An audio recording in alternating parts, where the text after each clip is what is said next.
नमस्कार दोस्तों, आप सभी लोगों का अपने इस चैनल में स्वागत करते हैं। दोस्तों, हम लोग एनसीईआरटी पैटर्न के इंटरमीडिएट के फिजिक्स के बारे में बात कर रहे हैं और हम लोगों का जो चैप्टर है वो फर्स्ट चैप्टर चल रहा है और चैप्टर का नाम है वैद्युत आवेश एवं क्षेत्र। और इस चैप्टर का आपका पहला वीडियो अपलोड कर दिया गया है, उसको आप लोग देख लीजिएगा। यानी शुरू से जब आप पढ़ेंगे तो आपको अच्छे से समझ में आपका आता रहेगा। हम लोग पिछले वीडियो में आवेश के बारे में पढ़े हुए थे, तो आवेश क्या था उसके बारे में आपको बताए थे और उसके मात्रक, कई मात्रक आपके थे, उन मात्रकों के क्या क्या मान थे, उन सब के बारे में आपको बताया गया था। आज के इस वीडियो में हम लोग पढ़ने वाले हैं आवेश के प्रकार, यानी आवेश जो है कितने प्रकार के होते हैं। तो आपको पता है आवेश जो है दो प्रकार के होते हैं। पहला आपका धन आवेश, दूसरा आपका ऋण आवेश। आपका धन आवेश जब आपका होता है उसको हम लोग प्लस से प्रदर्शित करते हैं और ऋण आवेश को हम लोग ऐसे माइनस से प्रदर्शित करते हैं। ये इसका सिंबल है। तो आपको पता है धन आवेश और ऋण आवेश दो तरह के आपके आवेश हैं। अब आपका धन आवेश किसको कहा जाएगा, यानी पॉजिटिव चार्ज किसको कहा जाएगा। जैसे आपको बताया गया था आवेश जो है आपका दो वस्तुओं को आपस में हम लोग रगड़ेंगे, तो जब रगड़ेंगे तो उसमें आपके दोनों वस्तुओं में आकर्षण या प्रतिकर्षण करने का गुण उत्पन्न हो जाता है और वही गुण आपका आवेश कहलाता है। तो वही देखिए आपका यहाँ पे दो वस्तुओं को हम लोग रगड़ेंगे तो धन आवेश और ऋण आवेश आपका उत्पन्न होगा। तो जब कांच की छड़ को रेशम के साथ रगड़ते हैं तो कांच की छड़ पर जो आवेश उत्पन्न होता है उसे धन आवेश कहते हैं। आप समझिएगा ध्यान से, यानी कि कांच की छड़ है, उस कांच की छड़ को रेशम के साथ यदि आप रगड़ते हैं तो जो कांच की छड़ है उस पर जो भी आपका आवेश उत्पन्न होगा वह आवेश क्या होगा, धन आवेश होगा। ठीक है। अब दूसरा आपका है ऋण आवेश, यानी नेगेटिव चार्ज।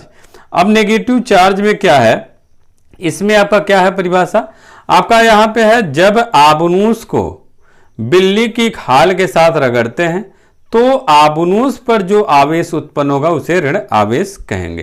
तो आपको पता है कि धन आवेश और ऋण आवेश किसको कहा जाएगा। इसकी और भी परिभाषाएं हैं, आपको कब धन आवेश कहा जाएगा, कब ऋण आवेश कहा जाएगा, लेकिन आपको यही आपको ध्यान में रखना है कि जब कांच की छड़ को रेशम के साथ रगड़ेंगे तो कांच पे जो आवेश आपका उत्पन्न होगा उसे हम लोग धन आवेश कहेंगे, और जब आबनूस की छड़ को बिल्ली के खाल के साथ रगड़ेंगे तो आबनूस पे जो आपका आवेश उत्पन्न होगा वो आपका ऋण आवेश होगा।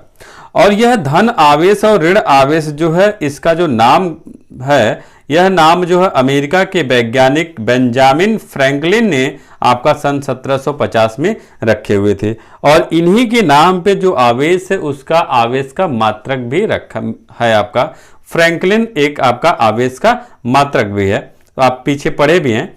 तो ये जो आपके धन आवेश हैं और जो ऋण आवेश है इनका जो नामकरण है, यानी कि इनकी जो खोज करता है वह आपके अमेरिका के वैज्ञानिक बेंजामिन फ्रैंकलिन आपके हैं और वह 1750 में ये नाम आपका दिए थे। अब जो आपके आवेश हैं वह आवेश यदि समान प्रकृति के हैं, देखिए जब आपके आवेश जो हैं समान प्रकृति के हैं तो वह क्या करते हैं, एक दूसरे को प्रतिकर्षित यानी रिपेल करते हैं। प्रतिकर्षण को हम लोग अंग्रेजी में रिपेल कहते हैं, इन प्रतिकर्षित करते हैं, तथा विपरीत प्रकृति के आवेश जो है एक दूसरे को क्या करते हैं, आकर्षित यानी अट्रैक्ट करते हैं। आपको पता है कि दो आपके समान प्रकृति मतलब दोनों धन धन आवेश हो या दोनों ऋण ऋण आवेश हो तो वह दोनों एक दूसरे को क्या करेंगे, प्रतिकर्षित करेंगे, धक्का देंगे, यानी एक दूसरे की तरफ नहीं आना चाहेंगे। लेकिन वही आपका यदि विपरीत प्रकृति का है, यानी कि आपका एक प्लस हो दूसरा आपका माइनस हो, ये दो आवेश है, इन दोनों आवेशों को यदि एक दूसरे के समीप आप ले जाते हैं तो ये दोनों आवेश एक दूसरे को आकर्षित करते हैं। देखिए आप जब सवाल लगाते हैं, क्वेश्चन सॉल्व करते हैं तो आपका वहां पे कभी कभी पूछ लिया जाता है, आपका आवेश दे दिया जाता है और आप कहा जाता है कि इन पे कितना बल लग रहा है और यह कौन सा बल लग रहा है। तो कौन सा में आपका आकर्षण और प्रतिकर्षण, यही दो आपको बताना है, क्योंकि आवेश जो है दो तरह के होते हैं, धन आवेश और ऋण आवेश। इस वजह से इसमें आपके प्रतिकर्षण और आकर्षण दो बल लगेंगे आपके। तो यही आपका बताना है, ये दोनों धन धन आवेश यदि आपको देखने को मिले और या दोनों ऋण ऋण तो आप क्या कहेंगे, तब आप उनके बीच क्या कहेंगे, प्रतिकर्षण कहेंगे। और यदि एक धन है दूसरा आपका माइनस है तो उनके बीच आपका क्या होगा, आकर्षण बल होगा। यही देखिए समान प्रकृति के जो आवेश है इनको कहा जा सकता है, कहीं कहीं आपको लिखा होगा सजातीय आवेश। यानी सजातीय आवेश का मतलब समान प्रकृति, यानी जिनके आवेश जो है उनके समान है, एक ही जैसे हैं, तो वह आपके सजातीय आवेश कहे जाते हैं। और विजातीय आवेश का मतलब विपरीत प्रकृति के आवेश, यानी कि विपरीत प्रकृति में आपका एक धन आवेश और एक आपका ऋण आवेश होता है। तो दो आपके आवेश होंगे, यदि दोनों आवेश समान प्रकृति के हैं तो उनको सजातीय कहा जाएगा। और यदि दोनों आवेश आपके विपरीत तरह के हैं, यानी विपरीत मतलब दोनों अलग अलग हैं, तो उनको विजातीय आवेश कहा जाएगा। तो कहीं ये भी कहा जा सकता है सजातीय आवेश एक दूसरे को प्रतिकर्षित करते हैं और विजातीय आवेश एक दूसरे को आकर्षित करते हैं। तो कंफ्यूज न होइएगा, परेशान मत होइएगा। सजातीय मतलब समान प्रकृति और विजातीय मतलब विपरीत प्रकृति होता है। अब ये जो आपके आवेश हैं, इन आवेशों पे जो आकर्षण और प्रतिकर्षण लगता है तो किस तरह के चालक पे लगता है, यानी किस तरह का यदि पदार्थ हो उन पदार्थों पे आपका ये आकर्षण और प्रतिकर्षण लगेगा। अब देखिए यहाँ पे चालक आपका है, चालक का मतलब कंडक्टर, यानी कि चालक किसको कहा जाएगा, ऐसे पदार्थ जिनमें वैद्युत आवेश का प्रवाह आसानी से हो सकता हो, चालक कहलाता है। यानी कि ऐसा कोई पदार्थ हो जिसमें हम लोगों का जो आवेश है यानी कि इलेक्ट्रॉन है, उस इलेक्ट्रॉन का प्रवाह जो आसानी से आपका होता हो उसको चालक कहा जाएगा। और यह प्रवाह जो है आपका धातुओं, पृथ्वी, मानव व जंतु, अम्ल, क्षार आदि के में आपका हो सकता है। यानी कि जो धातुएं, जितने भी तरह की धातुएं हैं उन सभी धातुओं में आपका चालक यानी कि धारा का प्रवाह होगा। धारा का मतलब आवेश जो है एक स्थान से दूसरे स्थान तक स्थानांतरित किया जा सकता है। तो आवेश में आपका इलेक्ट्रॉन भी कहा जा सकता है। और पृथ्वी में भी आपका धारा बहता है, यानी और मानव के शरीर में भी आपका करंट फ्लो होता है, यानी कि आपको जो बिजली वाला है कनेक्शन वही आपका है यहाँ पे। और जंतु, अम्ल, क्षार इन सब में आपका चालक का गुण पाया जाता है। तो यानी कि जो आपका आकर्षण और प्रतिकर्षण होगा, जो चालक होगा जिसमें आवेश जो है आसानी से प्रवाहित होगा, उन्हीं में आपका आकर्षण और प्रतिकर्षण लगेगा। अब आपका दूसरा तरह का पदार्थ है अचालक, नॉन कंडक्टर। यानी अचालक का मतलब वही जो चालक है उसका नकारात्मक शब्द, यानी ऐसे पदार्थ जिनमें से इलेक्ट्रॉन का प्रवाह आसानी से नहीं होता है अचालक अथवा कुचालक अथवा विद्युत रोधी कहलाता है।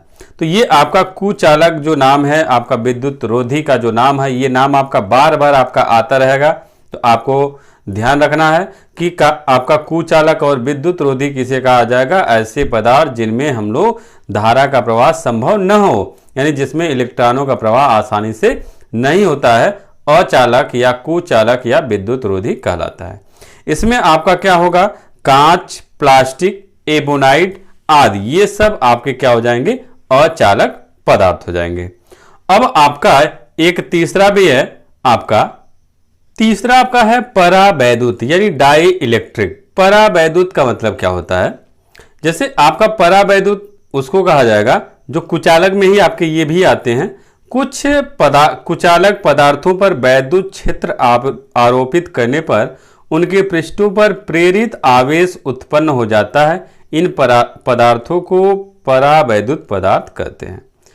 यानी कि आपके जो कुचालक हैं, सभी कुचालक नहीं कर सकते, लेकिन कुछ ही कुचालक ऐसे हैं जिनको यदि हम वैद्युत क्षेत्र में रखें तो उनके पृष्ठों पर आपका प्रेरित आवेश जो है उत्पन्न हो जाता है। यानी प्रेरित आवेश का मतलब यदि आपका उनके बाहर आपका धन आवेश है तो उस पृष्ठ पे क्या होगा, ऋण आवेश आपका उत्पन्न हो, यानी विपरीत प्रकृति के आवेश जो है आपके आरोपित होते हैं। तो इन पदार्थ को परावैद्युत पदार्थ कहते हैं। जैसे आपका वायु हो गया, अभ्रक हो गया, आपका कुचालक तेल हो गया और पूरित कागज हो गया, ये सब आपके क्या हैं, परावैद्युत हैं। तो ये परावैद्युत का भी नाम आपका बार बार आपको देखने को मिलेगा। तो आपसे कहा जाएगा कि ये इस माध्यम, यानी ये सब जो है एक तरह के माध्यम है, यानी कि आपका जो कुछ भी आपका कहा जाएगा यह माध्यम का नाम आपको लिया जाएगा, तो वह किसी का भी नाम लिया जा सकता है। अब आपका ये जो आवेशित करने का जो सिस्टम है, यानी आवेश जो धन आवेश और ऋण आवेश ये कैसे उत्पन्न होते हैं, किन किन तरीके से आप इनको आवेशित कर सकते हैं। तो पदार्थों को आवेशित करने के कुछ प्रकार हैं। तो पदार्थों को निम्न प्रकार से हम लोग आवेशित कर सकते हैं। पहला आपका क्या है, घर्षण द्वारा आकर्षण, यानी चार्जिंग बाय फ्रिक्शन। यानी घर्षण का मतलब आप उस कोई दो वस्तु हैं, उन दोनों वस्तुओं को रगड़ के उनको आवेशित कर सकते हैं, क्योंकि शुरू में जो परिभाषा आप बोले हैं वह आपका रगड़ के ही आप बोल रहे थे। तो आपका क्या हो जाएगा, यहाँ पे घर्षण द्वारा आवेशन की परिभाषा हो जाएगा कि दो वस्तुओं को परस्पर रगड़ने पर उनके द्वारा आवेशित होने की प्रक्रिया को घर्षण द्वारा आवेशन करते हैं। जैसे दो आपकी वस्तु हैं, उन दोनों वस्तुओं को आपस में यदि रगड़ा जाए तो उनके द्वारा जो आवेशित होंगे, यानी रगड़ने से जो आवेश आपका उत्पन्न होगा वह आपका प्रक्रिया क्या कहलाएगा, घर्षण द्वारा आवेशन कहलाएगा। अब इस घर्षण द्वारा आवेशन में क्या होगा, अब देखिए कुछ आपके फैक्ट दिखा रहे हैं आपको। जैसे मान लीजिए रगड़ते हैं तो क्या आपका बनेगा, जैसे जब दो वस्तुओं को परस्पर रगड़ा जाता है तब एक वस्तु के परमाणुओं से कुछ इलेक्ट्रॉन दूसरी वस्तु में चले जाते हैं। तो एक वस्तु में इलेक्ट्रॉन की कमी जबकि दूसरी वस्तु में इलेक्ट्रॉन की अधिकता हो जाती है। इस प्रकार एक वस्तु धनावेशित तथा दूसरी वस्तु ऋणावेशित हो जाती है। यानी कि आपका जो इलेक्ट्रॉन जिसमें से निकल के दूसरे में चला गया है, इलेक्ट्रॉन की जिसमें कमी होगी वो आपका धनावेशित होगा, और इलेक्ट्रॉन की जहां पे अधिकता होगी वो क्या होगा, ऋण आवेशित होगा। एक चीज और भी हम आपको बता दे रहे हैं, देखिए आपका जो भी परमाणु है उस परमाणु में इलेक्ट्रॉन, प्रोटॉन और न्यूट्रॉन होते हैं। इस इलेक्ट्रॉन, प्रोटॉन, न्यूट्रॉन में केवल आपके इलेक्ट्रॉन ही आपके गति करते हैं, प्रोटॉन कभी गति नहीं करता। तो आप एक चीज ध्यान दीजिए, कभी भी प्रोटॉन को एक स्थान से दूसरे स्थान तक नहीं ले जाया जा सकता।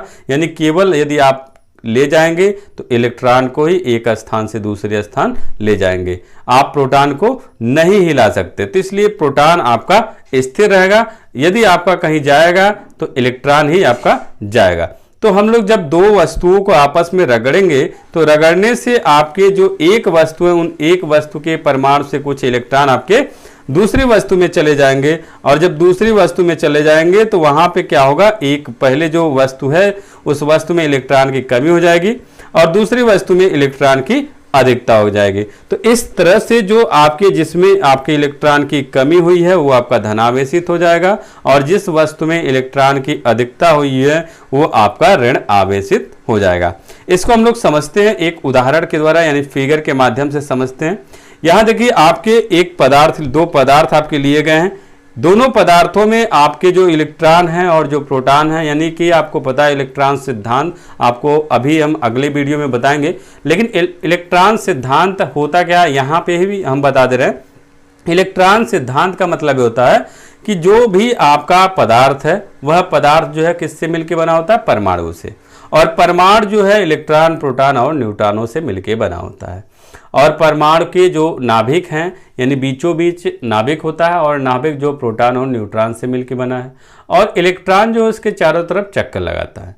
जितनी मात्रा में इलेक्ट्रॉनों की संख्या होती है उतनी ही मात्रा में आपके प्रोटॉनों की भी संख्या होती है। तो यहाँ पे देखिए जितनी मात्रा में इलेक्ट्रॉनों की संख्या है उतनी ही मात्रा में प्रोटॉनों की संख्या होती है, जिससे आपका जो परमाणु है वो आपका उदासीन होता है, यानी पदार्थ भी आपका उदासीन होता है। तो यहाँ पे जितनी मात्रा में आपका धन आवेश उतनी ही मात्रा में यदि ऋण आवेश है तो वह आपका पदार्थ जो है उदासीन होता है, यानी उस पर कोई चार्ज नहीं होता। वही चीज देखिए, जब आप स्पर्श नहीं किए हैं, इन दोनों पदार्थों के एक दूसरे के साथ रगड़े नहीं हैं, तो आपका जो है यहाँ पे जो पहला पदार्थ है ये भी आपका उदासीन है और दूसरा पदार्थ भी उदासीन है।